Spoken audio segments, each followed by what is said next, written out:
துளாராசி அன்பர்களே, இன்று 10 கோடியில் 10க்கு 8 என் கணக்கில் 5இல் இருப்பது நன்மையே.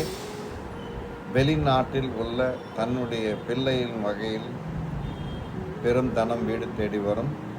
தன்னுடைய பிள்ளைகள் அல்லது தொழிலில் ஏற்றத்தாழ்வுகள் வரலாம். ஒரு பிள்ளைக்கு உடல்நிலை பாதிப்பும் வரும். தன்னுடைய துளாராசி அன்பர்களுக்குரிய அதிபதி நீச்சம் பெறுவது நன்மை அல்ல.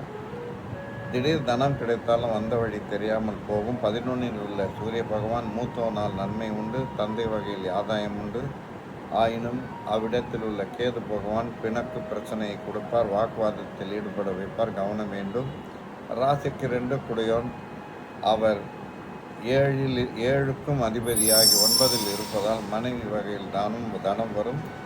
மனைவியின் இளைய சகோதரர் மூலம் நன்மை பயக்கும். ஆயினும் சில இடர்பாடுகளுக்கு பிறகு நன்மை கூடும், அதனால் கலக்க வேண்டாம்.